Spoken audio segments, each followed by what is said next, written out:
Earth may be dying. Some are looking off-world for a fresh start. The competition for land and resources out here is brutal. In this winner-take-all environment, people are doing anything to succeed. You need to stake your claim, earn your place, and do your best to save humankind's future. I've got a plate brimming with pierogies, an old Alfredo jar of water, and a cool breeze coming through my window. I think I'm about ready. Hey there, everyone. Ryeniken here, bringing you today's review on the game Offworld Trading Company. The purpose of this video is to show you, the viewer, an overview of the game, as well as helping you decide whether or not to pick up this game. At the end of the video, I will highlight a few minutes of raw footage from my plays of the game so that you get an unaltered view of what this game is actually like, because sometimes games, given a particular light, might seem better or worse than they actually are. That is the purpose, to cast as neutral a light as possible and let you decide on the rest. Without further ado, let's take a look at this game. After a short and sweet intro clip, you are introduced into the opening menu, which is both polished and well laid out. Getting into the gameplay, I have a feeling like this game is going to be a bit more complicated than it leads on initially, so I think I'm going to take these basic tutorials and see where... 20 minutes later. Almost there, guys! 1 hour later. Oh, thank goodness the mission's over.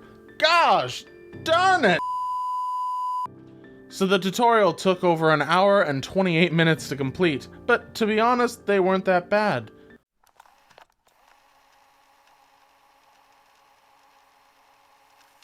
You can tell a lot about a game by its tutorials, and this game does a great job with them. In each scenario, you are guided through a process by fun, relatable characters for the most part. It is hard to relate to these inhuman, metallic salespeople. The game is a lot like StarCraft, but instead of destroying the enemy base, the object of the game is to lower their stocks enough that you can buy them out, and thus become a subsidiary of your own business. Doesn't sound too fun, but believe me, it's pretty cool. Instead of 2 or 3 resources to balance, like in other RTS games, you balance 13. 13 different resources, 14 if you count plots. And that's where the fun comes in. The stock market is in constant fluctuation, so it's your job to read the market, read the off-world prices, and build accordingly. You can gather a plethora of resources, or lock the market out of 1 or 2 specific resources. Starve them out and sell those at a premium. There are tons of ways to play this game, and the tutorial takes you through all that. Now, what kind of an RTS game would this be without separate factions? The tutorial also teaches you about each of the 4 factions you can play in this game. You can play as Yoshimi Robotics, Seneca Development, Reclamation Inc., or the New Meridians. Each has a different playstyle. I'm calling them Yoshi robots. Don't use glass, don't require life support, they're robots, doy. And they don't use fuel either, but instead use electricity or power for basically everything. Alternatively, if you place a building by a power plant, you get a resource adjacency bonus.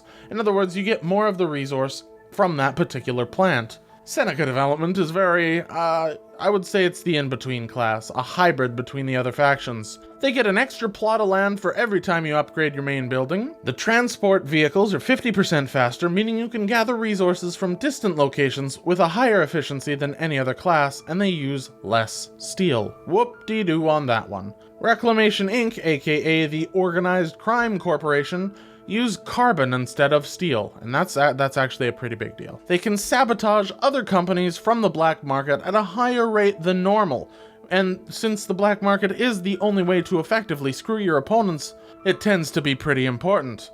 And they also get a heads up when a big hike in prices is going to happen faster than other factions. New Meridians are like the Protoss of the Offworld Trading Company universe. They can place buildings, say, use water on a water resource, and blammo, they don't need a separate resource extraction to make it.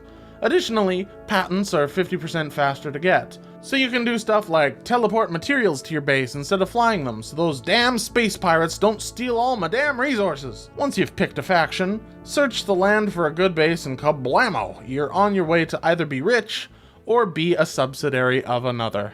Now, I'm not going to go through absolutely everything here, because there is a lot, and I mean a lot of things to cover.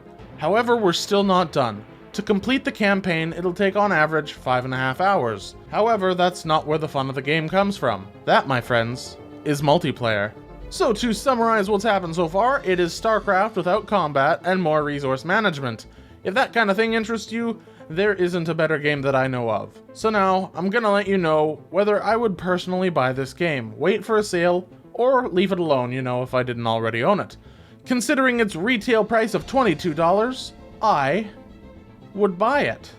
Other games in the RTS genre are way more than this one, even the off-genre, you've never heard of them versions, and I find this game to be equally enjoyable. However, I do need to mention one particular review that I found before making my final verdict. Xanthus Caviar said this about the game. The game itself is not terribly bad, but it's not terribly good either. It has a good soundtrack, decent tutorials, and the factions are varied enough, though this game could use more factions. More resources and buildings would also be nicer. Nevertheless, nearly every match turns out exactly the same. There's always an initial rush to expanding to rarer resources, which varies from map to map. Computers will often use the black market actions liberally against what they perceive as the biggest threat, which is almost always certainly you. Doublingly annoying is if the player has a scavenger AI, because then they get extra black market items. Even if you are not in the top position or do not control a particularly valuable resource, they will almost always choose to mutiny, power surge, or strike your buildings. Sometimes they will spread out these actions to other AI, but when you look at your post-match stats, generally you will be the top target.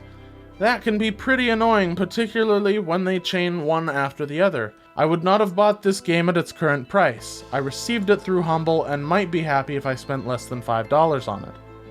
And that's the end of his review, which was pretty good, but he seemed to be missing the main point of the game here, which is multiplayer.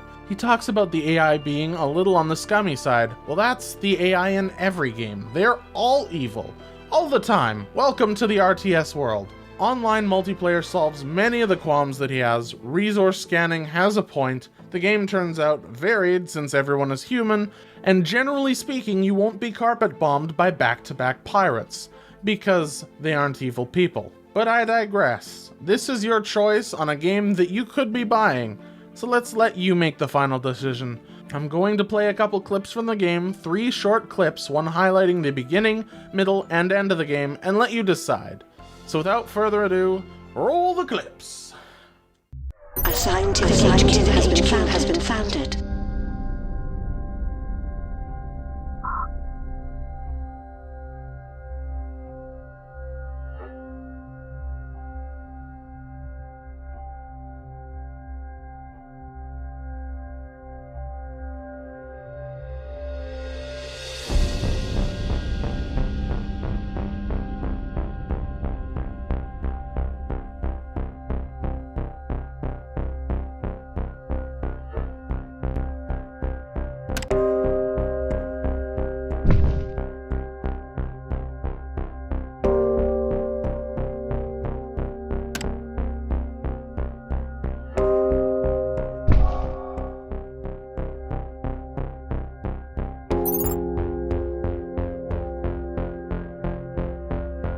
A robotics HQ has been founded. A scavenger HQ has been founded.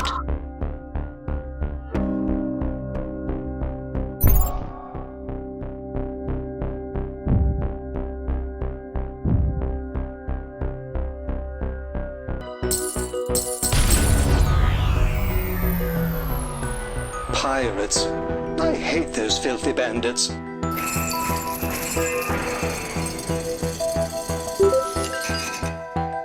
The black market is open for business, filthy bandits.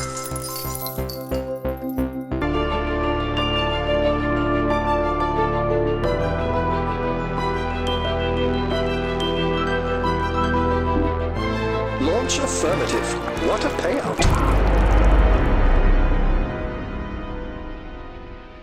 And I hope these clips and my review were able to better help you make your decision to buy or not buy this game. My name is Ryeniken, thanks for watching, and I'll see you in the next video. Bye-bye!